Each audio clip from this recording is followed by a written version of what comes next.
My father had 3 different hats that he used to wear all the time. One said Purple Heart, one said Vietnam combat vet,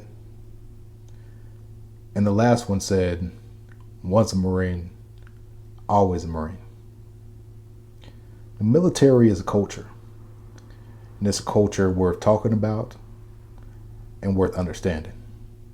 Hey, I'm Dr. Harry McCleary, and I'm a licensed clinical psychologist and Navy veteran. And I spend most of my week convincing and talking to warriors about their feelings. In this video, I want to talk about something that's very important to me, and that's veteran culture. And this is a culture that is hidden and for many people goes unnoticed and unchecked, and unfortunately often is misunderstood. So if you are a family member, if you are a spouse, if you are a friend, or if you are a clinician, I encourage that you watch this video so you can understand a little bit more about the people that you care about. Let me start off by saying we all have multiple cultural identities, whether that's race or ethnicity or how old we are, or what religion we follow or don't follow, what political organization we are a part of or not a part of, our national origin, or even where we were born or where we're from in the United States is part of our culture.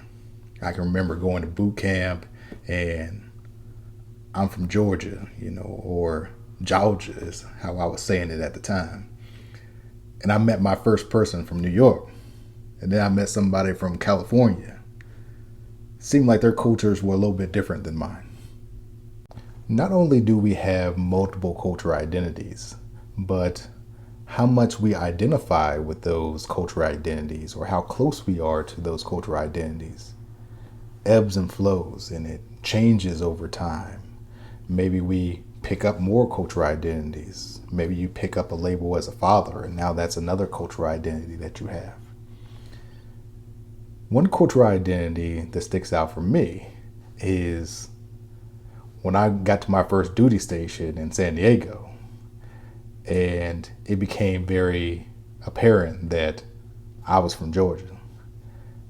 And if somebody even asked me if I was from California, it almost felt offensive. Nah, I'm from Georgia. Go ahead and put that Algia on it. My veteran identity becomes very salient for me every time I go to work. Every time I walk into a VA hospital, or every time I go onto a military base, that identity becomes more salient for me or sticks out more for me than if I was at another type of hospital or another type of setting.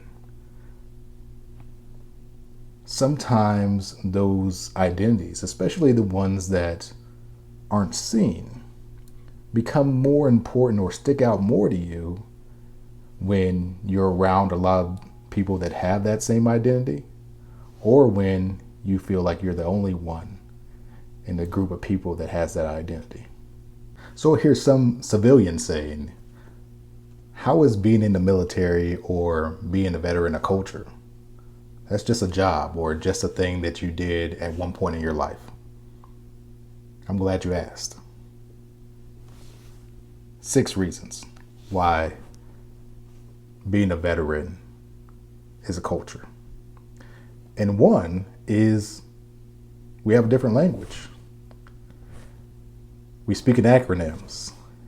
We have other type of lingo that we use to describe things that you don't know. The deck, the bulkhead, the scuttlebutt. For the longest time, I thought that any lobby was the quarterdeck. And I thought that that was actually just regular stuff until I started saying that out in the civilian world and got checked very quickly. What is the quarterdeck? I'm like, what do you mean? like the lobby, where the people are when you come in the building. People didn't know what that meant. Another part of a lot of military language is swearing, dark humor. Sometimes it can be off-putting to civilians. Sometimes even people in the military can be off-putting when every other word is a 4-letter word. But this is something that is really ingrained into a lot of military culture, swearing. And if you are a veteran that has gotten out of the military and went to a job that was more corporate type like I did, you have to change your language a little bit.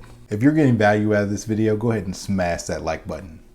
Second reason that being in the military or having a veteran status is a culture, it's the traditions, uniforms, how we bury our service members, how we celebrate certain things. Some of those traditions are better than others. But there's all types of traditions and honors that exist within the military that don't exist otherwhere. Another one is values. Honor, courage, commitment, respect, loyalty. These are things that are ingrained into the culture of the military. Now, I'll say that, abiding by those values is, not always the case. But within the veteran culture, within the military culture, these type of values are held up in high regard. The fourth way that being in the military is a culture is the rules. And there's a lot of them. Many of them are said, some of them are unsaid. But there are many rules, there are laws that pertain just to this population. And we all know them. If you were in long enough, probably broke one or two.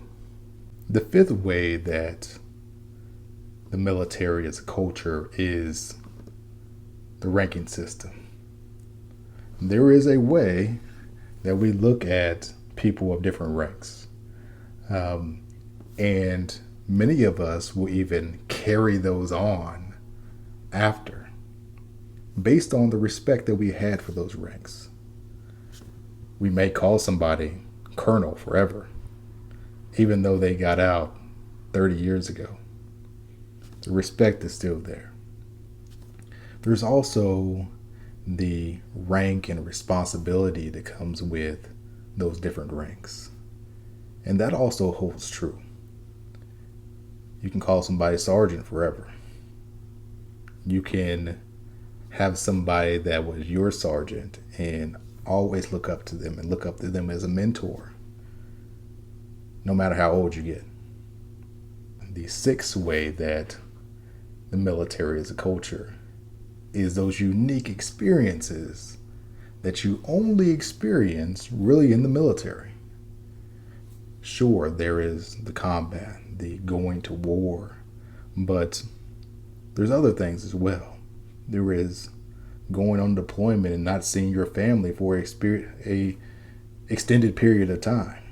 Now, I'm not talking about going on a business trip for the weekend. I'm talking about 6 months, 8 months, a year, 15 months for those Navy folks or those Army folks that seems to want to go places forever. These unique experiences, these experiences where you're honestly kind of on quarantine sometimes. These things often bring military folk closer together.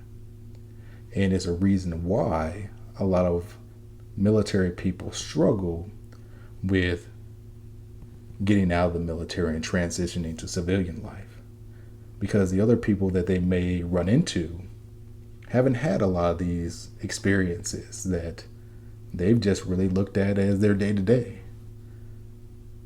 They may not have the same values. They may not even speak the same language that they do. And that makes transitioning hard for a lot of people. Now, with any cultural identity or any culture, the individuals or the people that are currently serving or have served in the past widely vary on their view of politics, current events, or basically any topics under the sun. We even debate on which branch is the best, even though we all know that the Navy is the best branch. Marines have the best uniforms. I'll give them that. But why is this so important? Why am I even talking about the military as a culture? I talk about this because our cultural identities influence how we think about things. They influence how we behave out in life. They even influence how we might feel or might express certain emotions. And if you are a friend, if you are a family member, a spouse, a clinician that has not taken into account this identity, especially if you work at a veteran hospital or on a military base where everybody that you see has this identity, then you may be missing a very important part of that person that's right in front of you. Something to think about. If this video was helpful for you, go ahead and smash that like button. And if you want to learn more about PTSD, consider subscribing to my channel. But more important than that, as always, if you found this video helpful, that means it can probably be helpful for another veteran or somebody who knows a veteran. So I ask that you share it with them. Because at the end of the day, that's really what all of this is about. One veteran trying to help another.